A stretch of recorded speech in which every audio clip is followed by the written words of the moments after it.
Hi, hello. Today we're going to be talking about the otome ends that made me feel a lot of things. I stole this idea off Twitter, and there'll be parts of this video.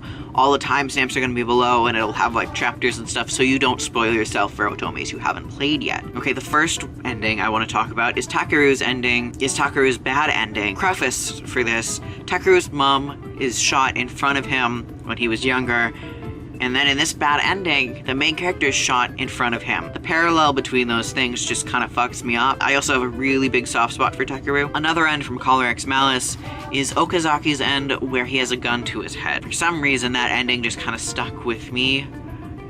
Y'all, you know.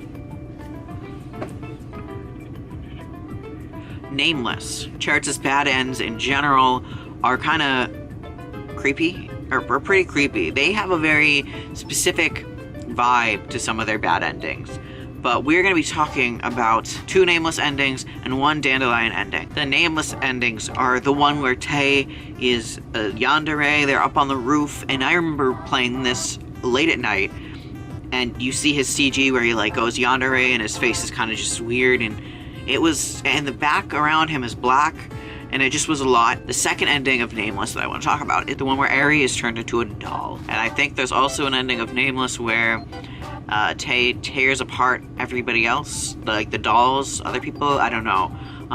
Nameless's endings are really, really fucked up. Like, the bad ones are really fucked up. Even the good ones in general sort of can give you a, if you think too much about them, it could be bad. Like an uncanny valley type of feeling, you know? Dandelion. Dandelion is one of my favorite otome games. When I first started to play it, it was so annoying because you had to like do a lot. Like, you had to gain relationship points with the characters while they're still like bunnies and shit. But at the end, no otome end other than one from Psychedelica of the Black Butterfly hit as hard as this one did, and that is Gion's end. Gion's happy, like, normal end, where what happens is the main character at the end of the routes forgets what happened, and the main character forgets what happened, and so doesn't Gion. But throughout the story, Gion has been writing like what happened and how he feels about the main character and all that.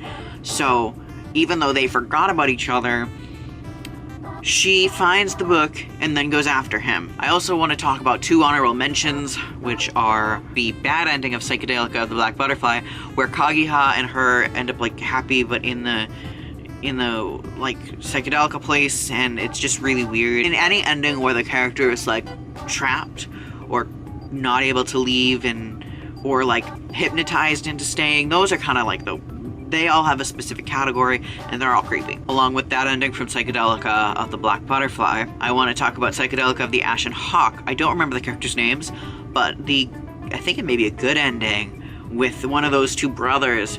The main character becomes all feminine and becomes like a housewife type thing, and that gave me a lot of negative feelings. It gave me interesting feelings, negatively. And now we're on to the top two. First, let's talk about Period Cube. Period Cube has a couple characters that I really like, but the true route, too long didn't read, the true route is her getting together with her brother, or something like that. I shut that out. Like, after I played it, I was like, oh my god, and then I just stopped thinking about it. And if you know a lot about otome, I think you can guess what my number one is, and that is Toma. Toma's whole route from Amnesia. Bad ending, good ending, and then also in Shin's ending, where Toma was the one who pushed her up the thing or something, maybe? Toma's just whole character is so insane. I still, to this day, can picture vividly his sprite and then the bars in front of his sprite because MC is locked in a cage. And then there's that bad ending CG where he has her like this, and they're in a cage. And I think there's one CG where she's like surrounded by dolls in the cage. I mean, Jun Han also did a cage at one point, I think. But Toma's end, I don't think anything beats Toma's ending for weird otome endings. If you have any games you want to suggest for me to play, leave them in the comments below, and I will be back eventually with another otome video. Okay, bye!